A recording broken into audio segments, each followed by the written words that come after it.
Now, search for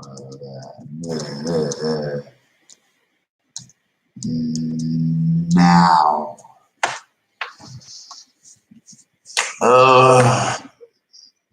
No one should have to do this when they're sick. It's crazy. Man. All right. Well, welcome to the live chat. Remember to guard your privacy and abide by our blah blah blah blah blah. Okay. Oh, Moritz. No, yeah, Moritz. What's up, man? What's up, Moritz? All right, good. It's finally working. Can you guys see me? Sorry, I'm late. Technology stinks. What can I tell you?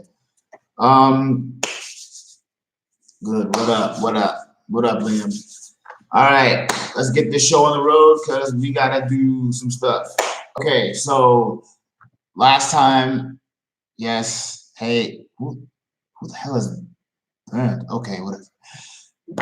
All right.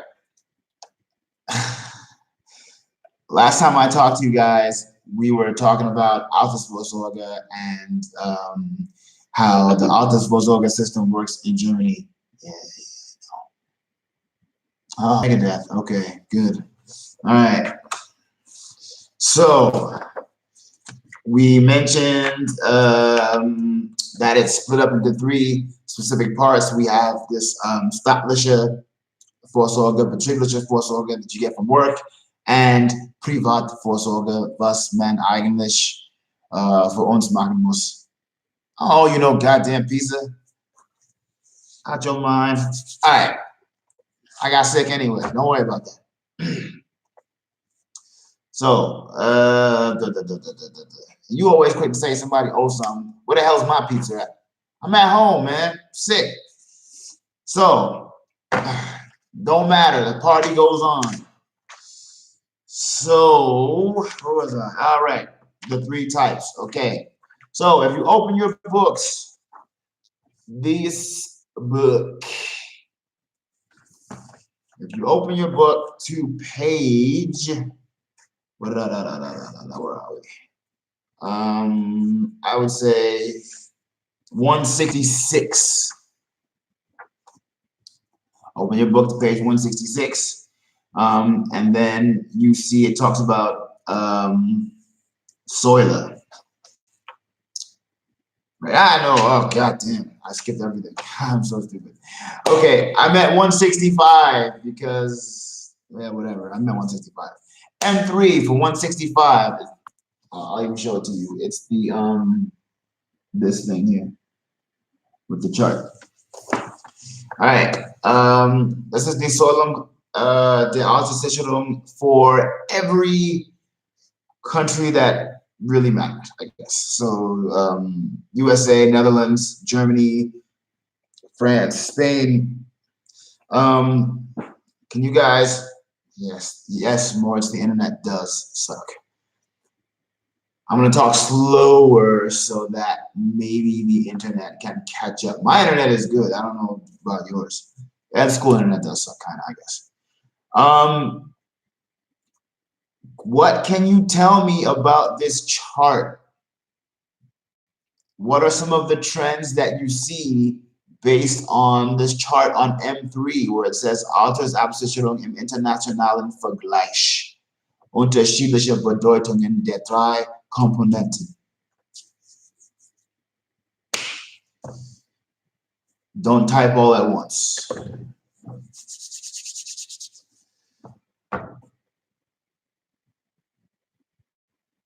What do you see? What do you see? What do you see? There is a lot to see here, actually, and a lot to interpret.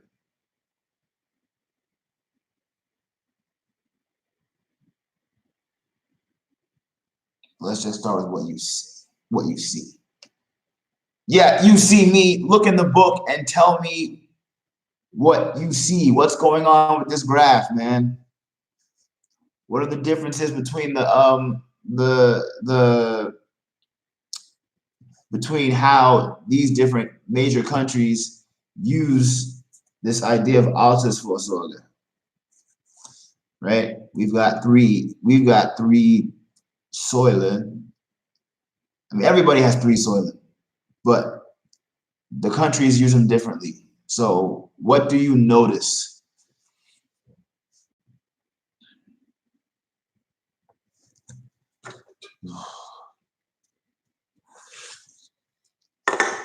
God damn.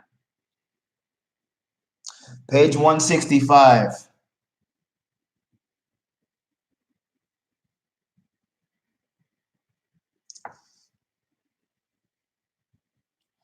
I'm waiting for you to answer my question, man.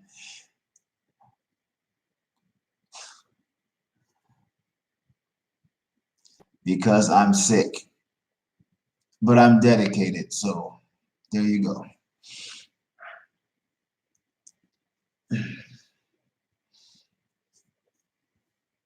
And plus, whenever I'm sick, I always use it as a good opportunity to try out some stuff.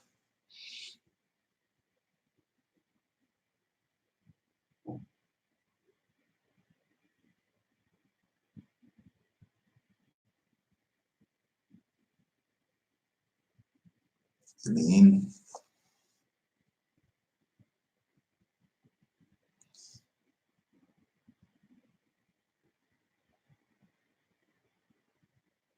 no, I'm literally sick.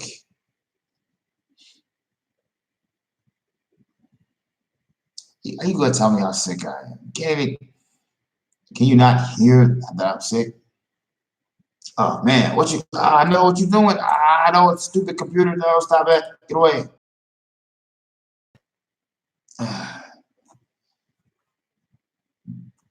Being sick is always the opportunity to try out different technological things because uh, I'm not coming in anyway. I don't feel good. But if I can still find a way to teach you remotely or use technology in a different way and then kind of like prove to people that this stuff works, then we can change how lessons are done, how school is taught, and we can do different things that will benefit everybody. So that's what I'm doing. I'm making the sacrifice. You understand? I should be in my bed resting, but I'm not.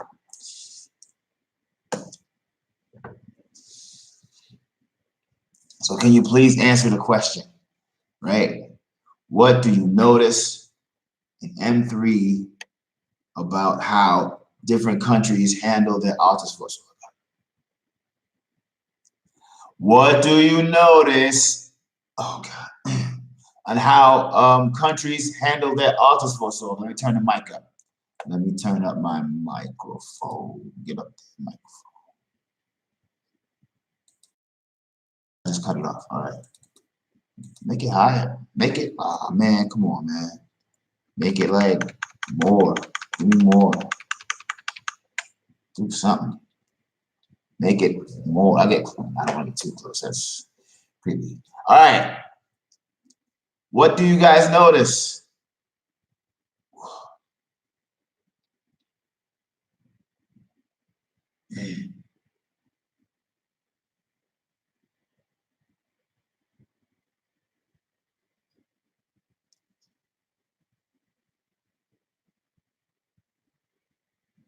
Well, look, this is the graph in question. I mean, I know everything's mirrored because camera, right? But look, this is Spain, this is Germany. Well, first of all, since we live in Germany, right? What do you notice here in Germany? We have the dark blue being the betriebliche Rente, right? Look how much, look how much the German people depend on, not betriebliche, what am I saying? Gesetzliche. Look how much the German people depend on gesetzliche Rente compared to the other two soiling that we have, right? Here. Oh.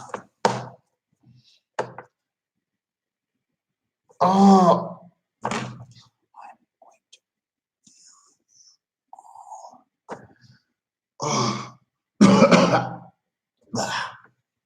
All right. Try and work with me here, people. This is not smooth sailing. It's not going to be smooth sailing. Just, put forth a little effort. If you can't hear, wait, why can't you hear? Is your speaker turned up to the max?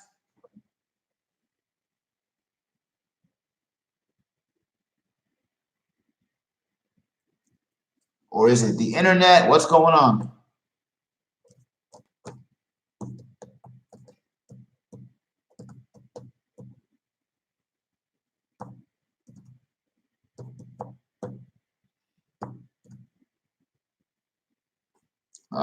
Good. Well, then answer the freaking question. Oh my God. It's not like I asked you, like, I don't know, it's the capital of Zaire.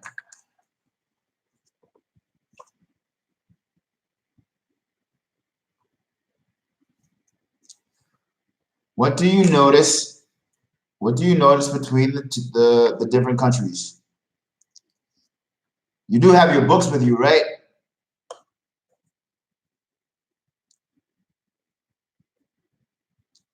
Look in your books.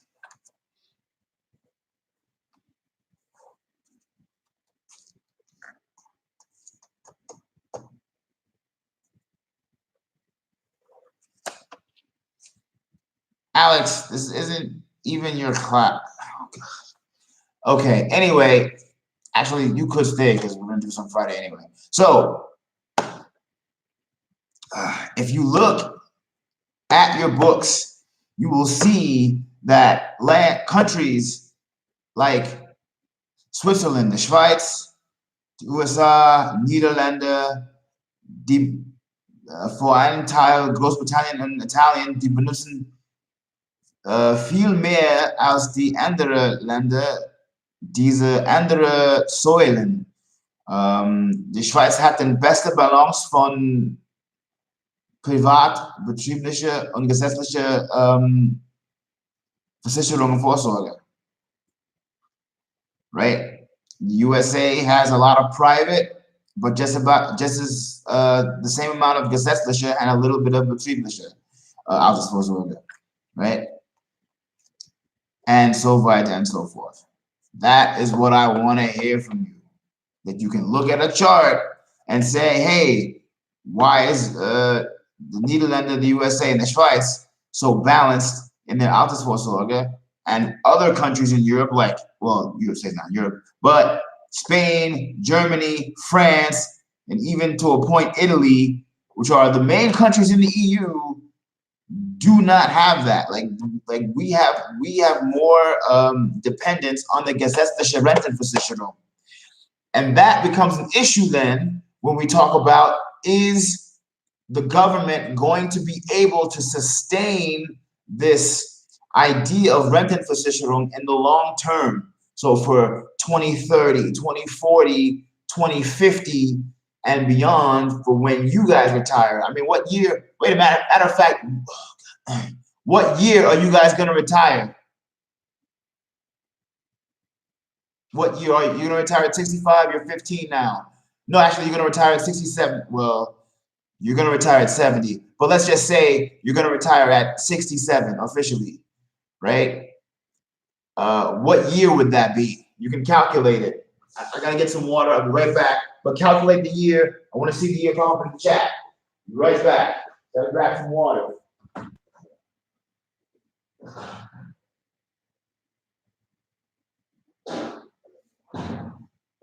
Whatever. Better than water. Found something better than water. Ugh. Damn. All right. So what year are you going to retire?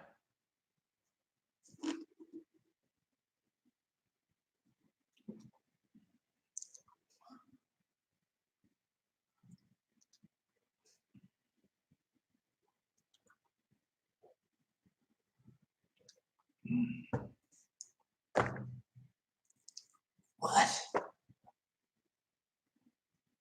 Oh boy. I'm looking for a number, people, with a 20 in front of it.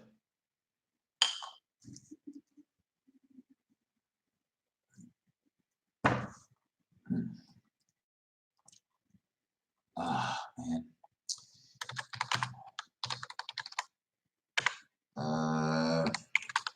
Question was, what year are you going to retire in? Man. Damn.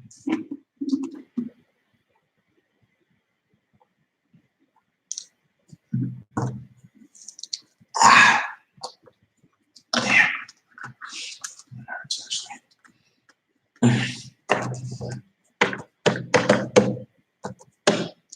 Today, people,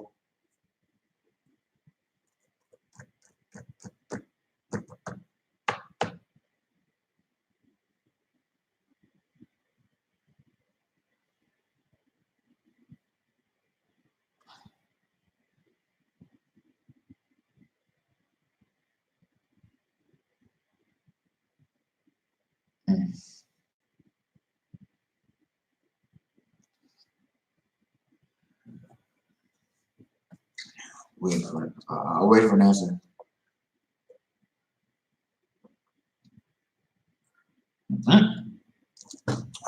Where's everybody going? Oh my God.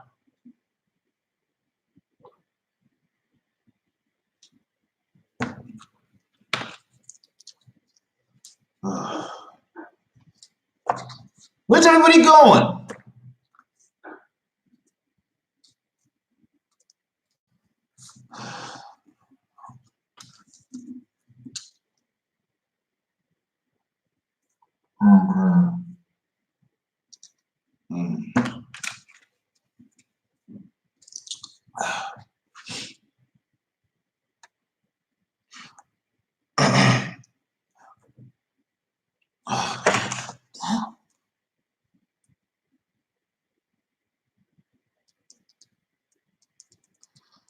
What the hell?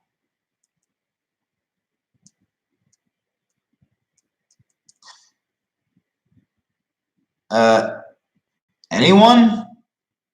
Anyone?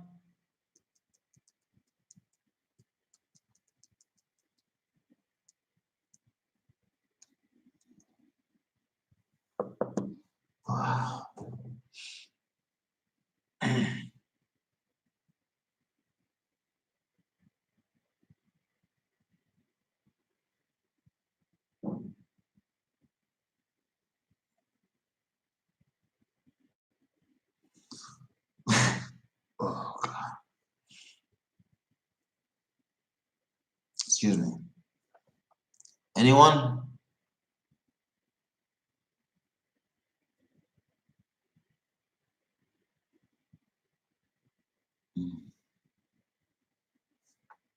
There's only one person in there, so whoever's in there.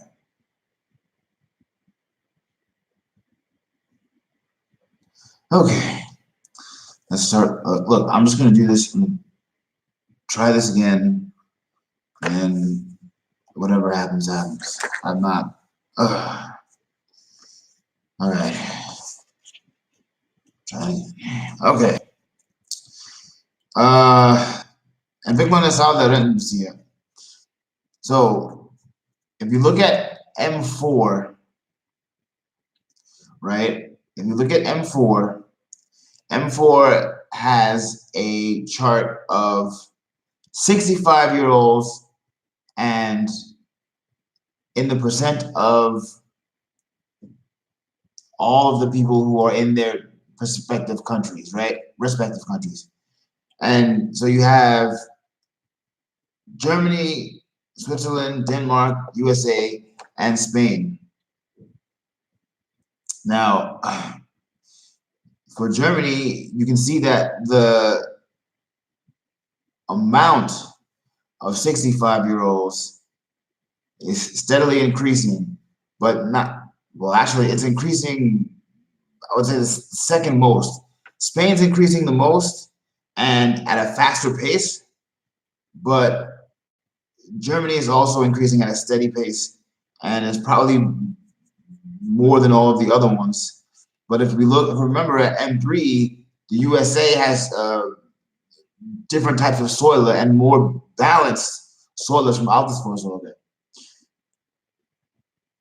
But Germany basically relies on the gesetzliche Rentenversicherung.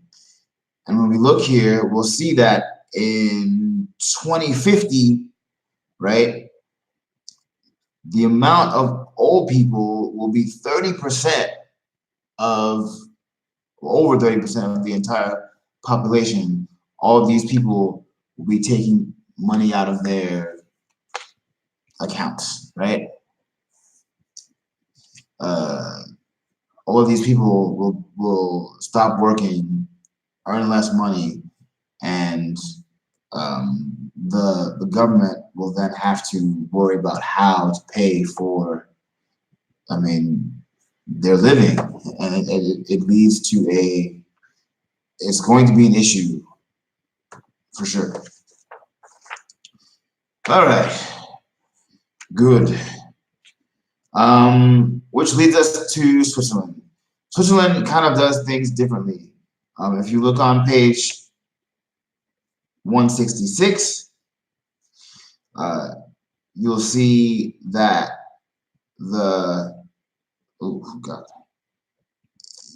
you'll see that there are 3 different soils for Switzerland, but they do have a base retirement fund, which is not necessarily taken out of their job or anything. It's taken out of their. It's let me make sure I got information right here.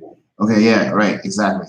It is 10%, 10% des Erwerbseinkommens, ohne dass es eine Beitragsbemessungsgrenze gibt. Die Hälfte davon trägt der Arbeitgeber. Wer mindestens ein Jahr einzahlt, hat Anspruch auf eine Mindestgrundrente von umgerechnet 680 Euro im Monat bis zu einer Höchstrente von 1360 Euro. And that's just the basic rent there. If you can, oh, there are 2 people in there now. Great. Okay, so the second soil of the second Ebene is beruflich, right? So every person who works is going to be paid a portion of their salary into this betriebliche Altersvorsorge concept, right? They're gonna do, it's like and it's flished. It's like they kind of have to do it. It's not an option, like here, right? Because there are some places. I mean, I work in places where they didn't have it, and then some places where they did, and where they did. I mean, it still came out of your check, but it was just nice to know that you were saving away money as you were working and stuff, right? But in Switzerland, I guess it's flished. I don't want to. It's just like it's mandatory. Yeah, it's mandatory. All right. So right. What's important here? I'm just trying to give you the most important pieces that you really need to remember and take with you. That it's flished. That that it's called berufliche Vorsorge. That, let's say, that they pay, that every company pays between 7 and 18% of the brutto, not the netto, the brutto, right? So here's an interesting fact. It says, allein daraus ergaben sich 2004 durchschnittliche Rentenansprüche von umgerechnet 1240 Euro im Monat. Which is honestly is not a lot, right? It's still basically a pay cut. Like if you're earning 2 or 3, and then you got to go down to 1. Of course, that's a pay cut, right? But you gotta it's better than nothing. Put it that way. Okay, the third Säule is privat, and in Switzerland it's freiwillig, but people tend to do it more. If you can remember, so people tend to have more of an idea. I guess it's just like a common thing for them to have private insurance. I was going to ask you guys. I was going to ask you guys if your family had private insurance. But since there's only one of you there, I guess you can ask one person. Yeah. Oh boy. These are this response this percent. All right. So what's important for the third Säule is basically that that all freelancers and people who don't work for companies have to have some type of private renting, private retirement coverage, right? So private Rentenvorsorge, Altersvorsorge. Entschuldigung. All right. So sie richtet sich vor allem an Selbstständige, die nicht in der BV versichert sind. Diese können bis zu 20% ihres Erwerbseinkommens von der Steuer abziehen, wenn sie es für ihre Altersvorsorge anlegen. So that's kind of cool if you use it as a freelancer and you say, I'm going to take this much money and I'm going to put it away for my retirement. I can also write that off my taxes, and then you get the money when you're older. So that's pretty cool. Good. It is 9 o'clock. I was actually gonna do something with you all, but no one's there. Okay. Good. What about? I was gonna ask you. I was gonna take this time right now and just kind of ask you about other countries like China, like Japan, like Singapore, like Monaco, right? What's their Altersvorsorge look like? What about countries that that clearly exist, but we don't talk about all the time because they're not like the top European 3 or USA or Canada or something like that. So that was going to be your in-class assignment to look up the ways that other countries, other unfamiliar countries, well, they're not unfamiliar, we know about them, but just like other countries, care for their old people. This is an important topic because you will all get old, and what's going to happen probably, most likely, is that as politicians see this problem coming, the thing is about politicians, it's like, I mean, you kind of know how they are. They're not like, politicians don't want to be like, you don't want to be the politician that like couldn't care for old people. You know what I mean? So they're going to move. They're going to make a move, and if they make a move, then it's going to change the way that you live and the way that you have to do things and the things that you have to do.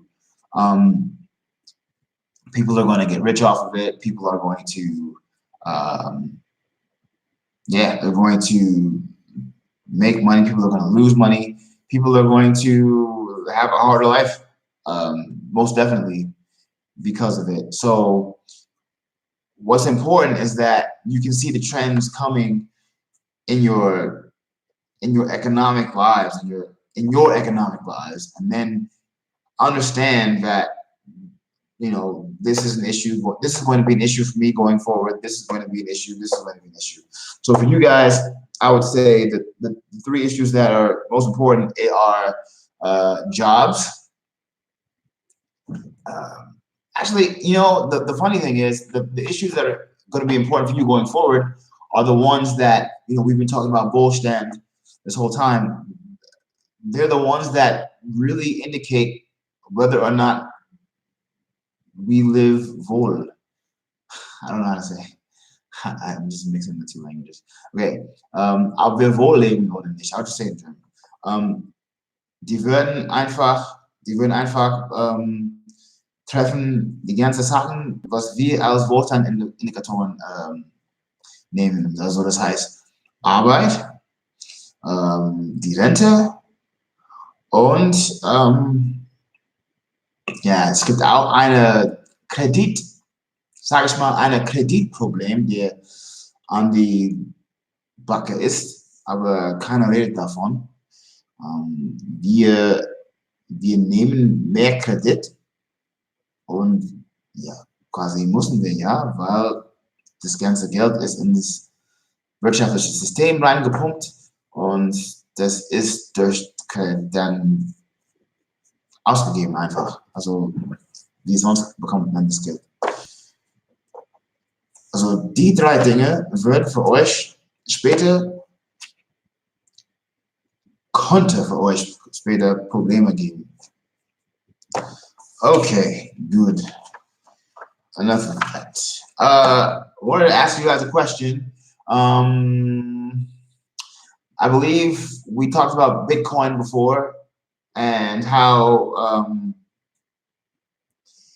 people are going to, jump into it. What is your opinion on Bitcoin?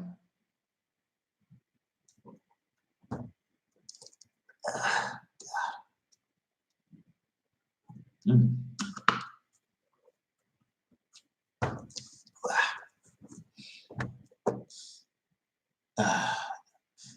It only hurts in my heart. What's your opinion on Bitcoin? Does anyone have an opinion on Bitcoin? Does anyone know how to use Bitcoin? Does anybody have any questions about Bitcoin?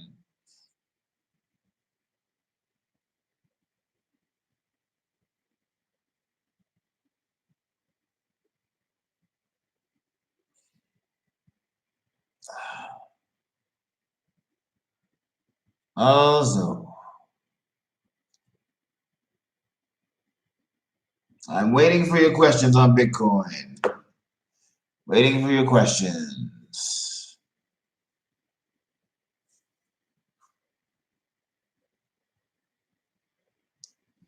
Everyone has mastered Bitcoin. They all have hundreds of thousands of coin. They're all good. Is that what you're telling me? You're all good?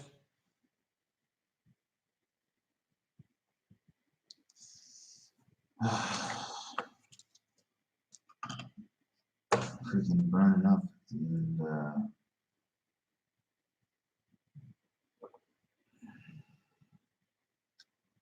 And,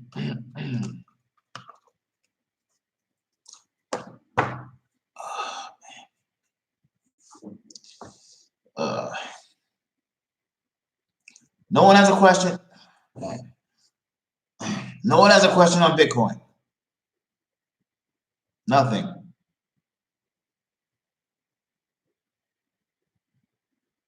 Do people? Does anyone have a question about Bitcoin?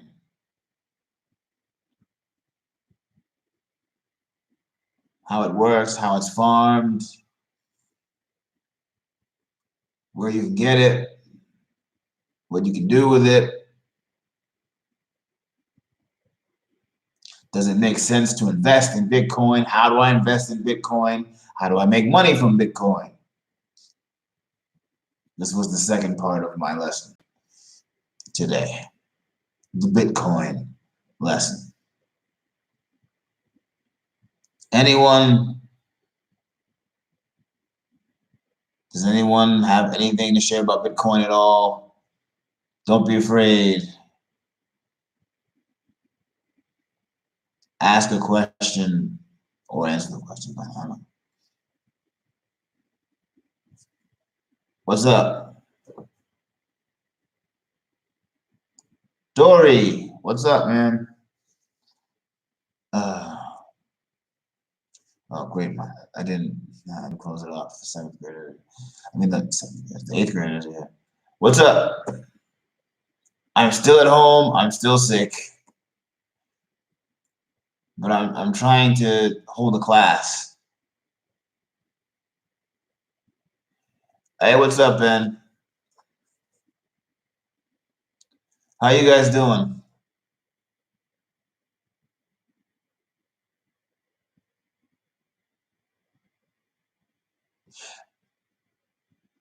Actually, how much did you guys get done yesterday? Now that I have you here, how much did you guys get done? A lot, a little.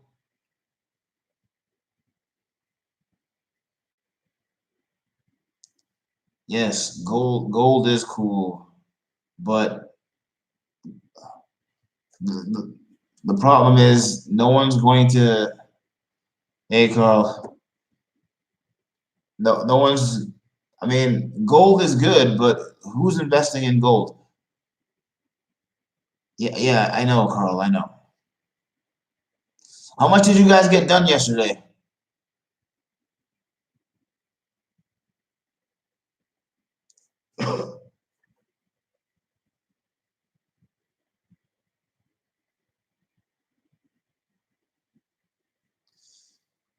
Yes, gold. Well, no, gold is actually kind of expensive right now, but it will be better later, I think.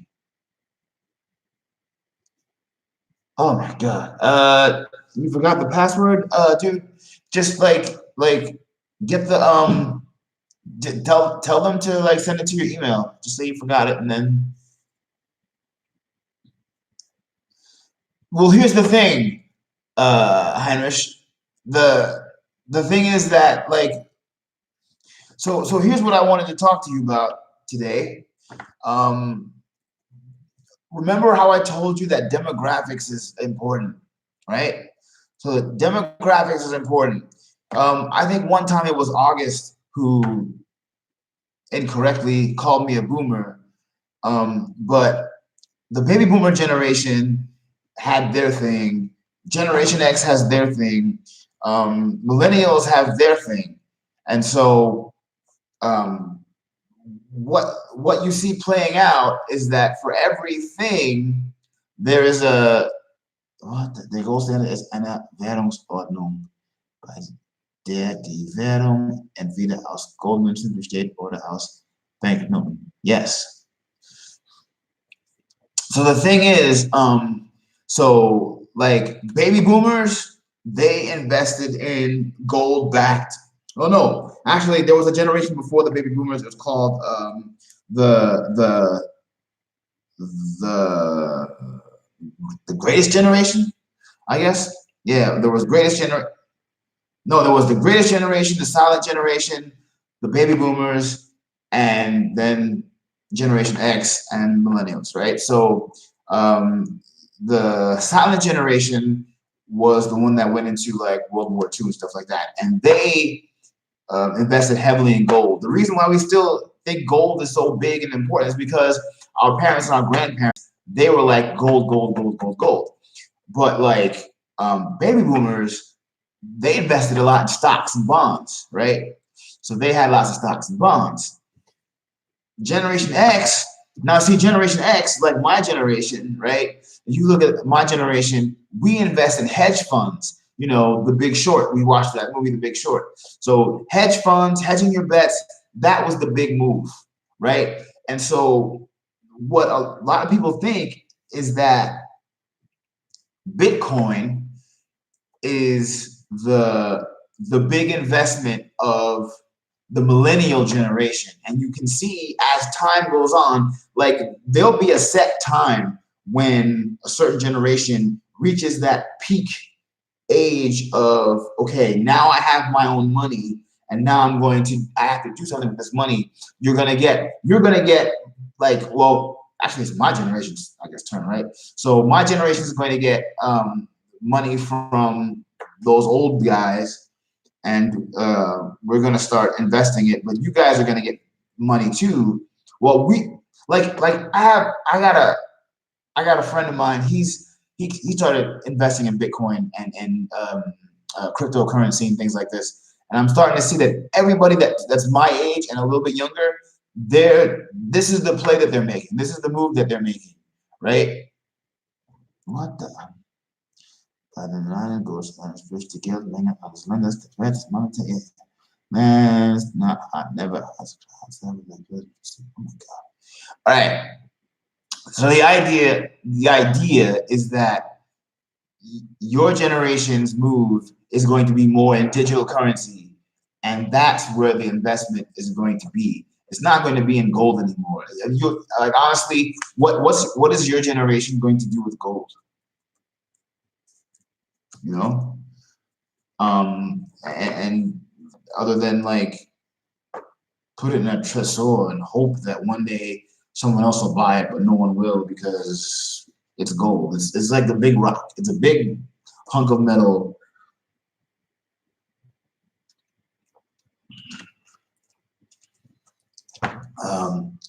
Like I always said, it's an asset or a commodity is only, yeah, I know. An asset or a commodity is only as good as someone will pay for it. Your generation does not value gold the same way that the silent generation or the greatest generation or even the boomer generation values gold. You have no value in it. Your lives are digital. You're on your cell phones. Hell, you're probably on your cell phones right now. You know, you're the money is going to be digital. I mean, the money is digital now. You know, you have PayPal and all of these other fintech devices and methods to move money. Um, Facebook wants to start digital money. You have Nintendo, PlayStation, all these guys, they're using digital money. The idea, uh, the idea, mm, the idea that you're gonna have gold be the big investment now, I mean, it makes sense normally, but I don't think that's gonna happen. So Bitcoin is the future. I'm not saying that you should put all your eggs in one basket. I'm not saying that everybody should go out and buy Bitcoin right now and screw everything else. What I am saying is that you you're right. You're right at the gold rush in America was in 1949, right? We don't live in 1949 anymore. You're gonna have a different gold rush. It's gonna be something different. Yes, Carl. That's me. So you're gonna have different investment vehicles and different assets to invest in. Hell, I don't even know if by the time you get to that age where you have your own money and you have that ability to invest, if the play is going to be for oil or for those type of fuel systems anymore. It could be something else by then. So yes, of course, make a kind of a portfolio where you have, I guess, what the experts say is the best move to make, but also think about the future because you guys are probably going to be doing digital things. I mean, let's face it, your whole life is digital, right? That's why funny. That's why I think digital currency and get the hell is wrong with you? Then what? All right, fine, whatever. That's why digital currency and digital uh, assets like Bitcoin, like Ethereum, like all of these cryptocurrencies will probably play an important role in your lives. Hmm. I've stopped trying to ask questions here, but New York mit 19 Millionen Einwohnern ist eine der bedeutendsten Wirtschaftsräume und Handelsplätze der Welt, sitzt viele internationale Konzerne und Organisationen wie the, yeah, of course, like the UN or something like that. Yeah, that's true. That's very true. Okay.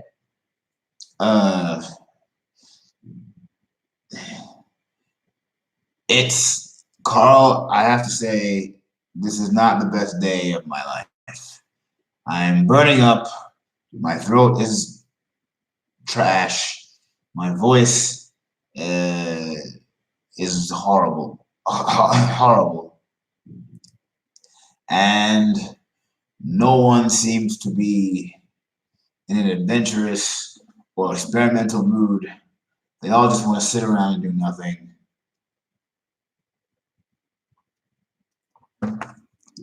And it sucks.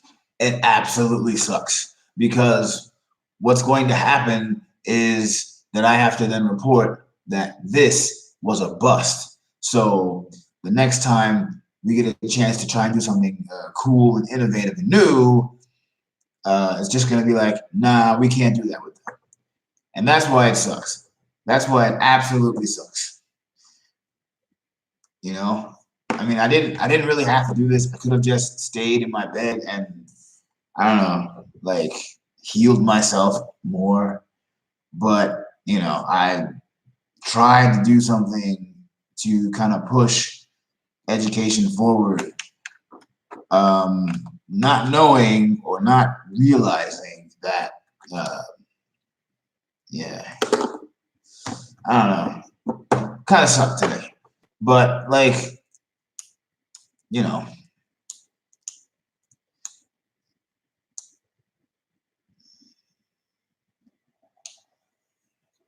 yeah. I mean, dude, honestly, I feel like before I let you guys go, because I'm gonna go because I don't want to like waste my voice anymore. I feel honestly that if someone takes the effort to kind of do something different and try to help you guys uh, learn in a different way, I mean, it's not really about the stuff. You know, you can read all of this stuff in a book. There's not a there's not a teacher out here who can take all of this information and cram it in your head if you don't want to put it in your head in the first place. You know, like reading the book is not that big of a deal. Um, Learning about Altersvorsorge. First of all, I wish someone taught me about Altersvorsorge when I was in the 10th grade.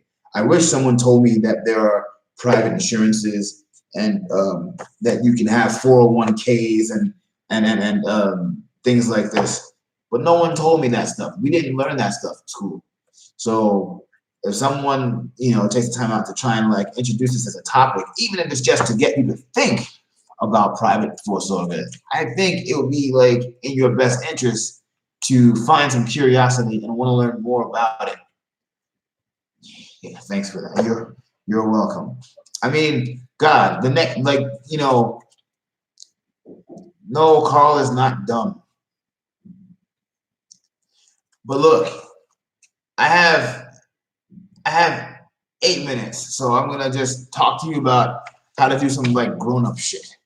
So if you go to the when you get out of school, right? What's gonna happen is like when you turn 18, you're gonna be old enough to have your own bank account. Now, your parents, if they actually care about your future, they're probably going to have some type of spa thing or whatever already in your name. And once you turn 18, it's going to open up, and then you're going to have your own bank account, blah, blah, blah, blah, blah. Right. And I do understand that. I do like that. But I think it's a good idea, of course, for your kids. But that's just still mommy and daddy holding your hand yet again. You know, I mean, I don't know. You can't be your own man like that. You know. So when I first came here, I didn't have a bank account. I didn't have mommy and daddy to help me out or anything like this. I went to the bank and said, look, I need a bank account. I need a place to put my money. They said, do you have a job? And I said, no. So they said, get a job first, and then we'll find a place to put your money. So I got a job, and I went back to the bank. And then I said, okay, now I have a job. Let's open a bank account. So I looked around, and I found a bank that had a free Giro Conto, and I took that, and I went in there, and they hooked me up, and I just said I need a bank account, and they talked to me about some of the things that I wanted to do, and I wanted to save money so that I could take trips, and I wanted to invest, and I wanted to have money to give to my kid later. So they got me into a Renta program where I could put money in, have that money grow on capital gains, and then also take the money out when I needed it and just put it back in, right? Renta is a good thing to have, especially when you're young. The younger you have one, the better off you are in the long run. So if you start investing, like when you turn 18, you get it's not really investing, it's more like saving away or it's a mix between investing and saving, right? So if you get a Renta by the time you're 18, by the time you're 50, 60, and you keep it, and you're always putting money in, you're like dedicatedly putting money in, by the time you're 50 or 60, you will have so much money in that account that you'll be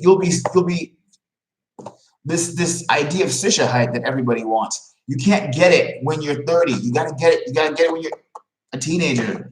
Like when you're 18, you put it in there and you let it grow, and you put money in every month. You put money in. No matter how much money you make, you put some money in there steadily, month after month. You get a better job, you put more money in. You do it. And then you have your stuff, It's so, I mean, I started that when I was in America. I have an account in America also. I have a bank account in America, and I started that when I think I was 19. Of course, I spent all of that money because of an emergency, but I had the money for the emergency. That's the whole point, I didn't have a problem. I flew where I needed to fly. I saw who I needed to saw. I saw what I needed to see, and I got what I needed to get because I had that money saved away since I was 19. Life hits you very, very hard and very fast. And if you don't start early to prepare for it financially, then that's when you have all the people crying, oh, why doesn't nobody help me? And stuff like this. But you are in charge and responsible for your own self, I got 4 minutes left, maybe even 3. Just hear me out on this, right? So I got the Renta, I got the savings account, I got the Giro Conto. So now I'm good with the bank, right? But here's the thing: if you want to have a house, you have to get a mortgage. So you go to the bank, and then the bank says, okay, well, you have a job earning not a lot of money, right? I know the first thing that you guys are going to say is, well, I have a job where I earn a whole lot of money. Well, guess what? Maybe you do, maybe you don't. You don't know what's going to happen, right? Let's say you get a job working for your dad's company or something like that. Yeah, what if they go out of business? That's what happens. Business, it happens. There are companies that existed 10 years ago that aren't here anymore. There are companies that existed for over 100 years. They're not here anymore. So you may or you may not have a good job. Who knows? What the hell, Ben? What the hell are you talking about? So the idea is the bank, if you don't have a good job, or let's say a decent job. Even if you have a decent job, the bank may say, you know, that's not enough to get a house because, as we know, inflation is rising. By the time you guys turn into adults, inflation will have risen so much. Who knows what the prices for houses are? For here in Toronto, the prices are over $1 million now. By the time you're an adult, I'm sure they're going to hit 2-3 million easily. 2-3 million just to pay for a house, to buy a house. So the bank's going to come to you and say, okay, why don't you do a Bausparvertrag, right? And a Bausparvertrag is a good idea. So you put money into the Bausparvertrag, and the bank matches your money with a loan. So you have the Bausparvertrag that earns money and grows money, and you put money in it also. And then the bank then at a certain time says, okay, you have, let's say you have 5,000 in your Bausparvertrag, we'll match that 5,000, and now you have 10,000 to use for a down payment on a mortgage, which you will then pay a monthly rate on, right? And it will allow you to get a villa in Shondorf costs 8.9, right? So 5,000 ain't gonna cut it. Maybe you have to save, let's say 100,000, 8.9. So, oh God, let's say you have to pay. Let's say you save 400,000, right? You save 400,000. The bank matches your 400 with their 400, and that gives you 800,000. With that 800,000, you can put down a 10% down payment on an $8.9 million home. And then you make payments from there. So that, and that's kind of like, those are the things that you have to learn in school. And I'm not going to beat a dead horse. I'm going to let you guys go, have fun.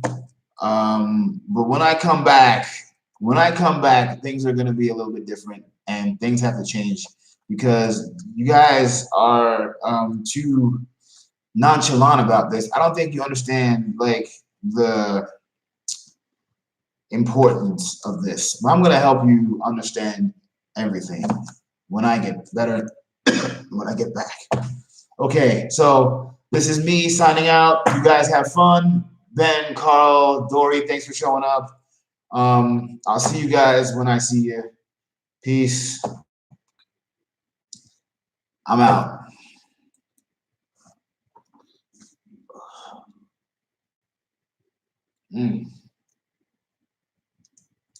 God, damn, that hurt.